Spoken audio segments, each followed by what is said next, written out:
Hello everyone. So in this lecture we are going to start one more new concept, two-port networks.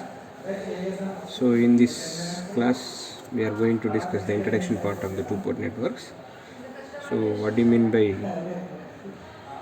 two-port network and what are the different types of two-port network parameters, and how can you convert one parameter into other parameters, and what are the properties of these two-port network parameters, and how can you utilize these two-port networks to solve the network analysis. So these are the contents we are going to discuss in this chapter. Okay, let me start with what do you mean by two-port network. So what do you mean by port here? So a pair of terminals at which electrical signals may enter or leaves a network. If you consider this rectangular box as a network, so these are the pair of terminals. We are assuming these terminal names as 1 dash. A pair of terminals at which signal may enters or a pair of terminals at which signal may leaves is called as a port.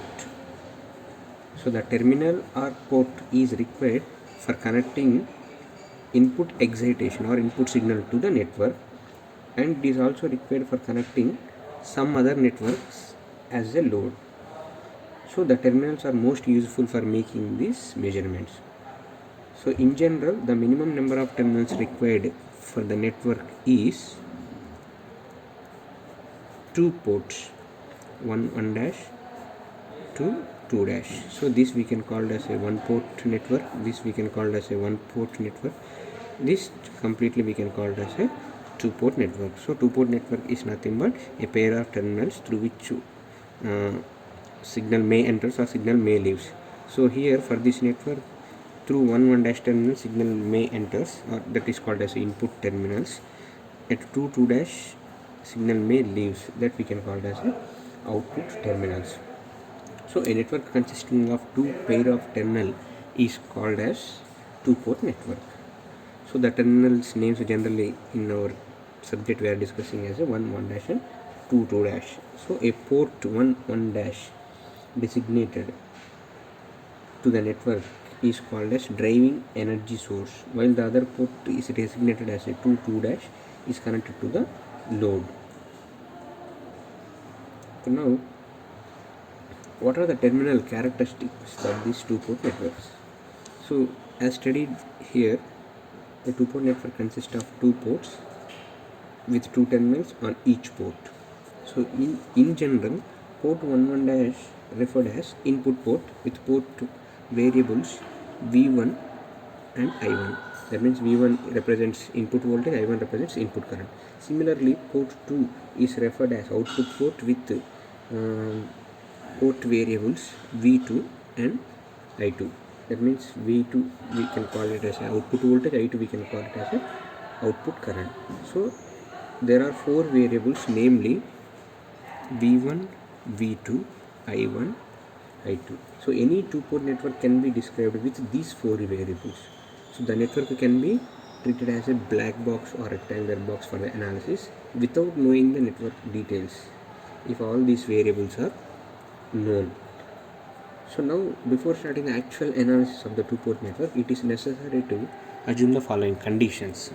So what are the conditions? First one is the voltages and currents in the actual network inside the box are not available for the measurements. So in other words, the measurement can be made on a box consisting network using only port variables. So the second point is the network inside the box is assumed to consist only the linear elements. So we have to assume always only linear network. So also the network may consist of dependent sources but not independent sources. Independent sources are not allowed inside this rectangular box.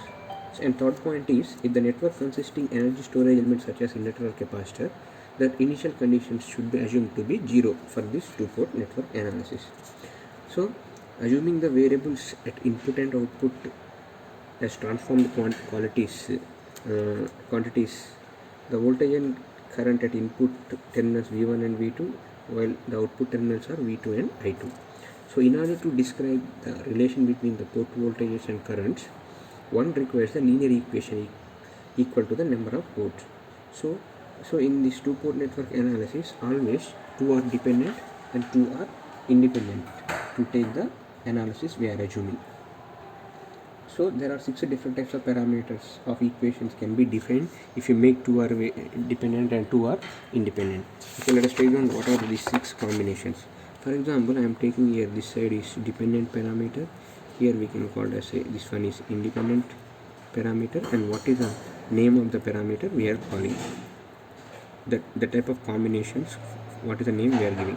For example, if you take V1 and V2 are dependent, so I1, I2 we can treat as independent. That means out of 4 variables, always 2 are dependent, 2 are independent. So if at all, if you take down I1, I2 as independent, V1, V2 as V1, V2 called as a dependent, means we have to express V1, V2 are dependent parameters in terms of independent parameters. So the type of parameter combinations we can call as a Z parameters.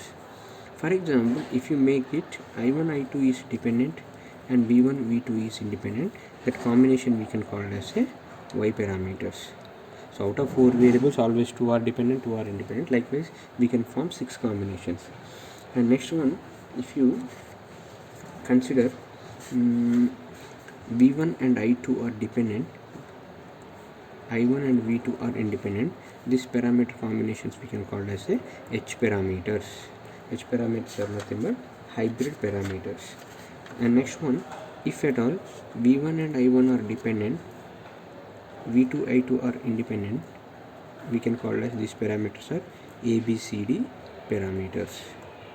Next one, if at all V2, I2 are dependent, V1, I1 are independent, these parameters we can call as a inverse ABCD parameters. And last combination, reverse of this one, I1, V2 are dependent, V1, I2 are independent, this we can call as a inverse H parameters. This we can call as a G parameters. This we can call as a G parameters. So out of 4 variables of the two-port network, always 2 are dependent, 2 are independent. So likewise we can form the 6 different parameters. So here we have to express V1, V2 in terms of I1, I2, I1, I2 in terms of V1, V2. For those combinations we assigned different names, Z, Y, H and ABCD, and inverse ABCD and G parameters. Okay, this is the way one can assign the variables to take the two-port network parameters. Okay, in the next class we will start the Z parameters or open circuit parameters.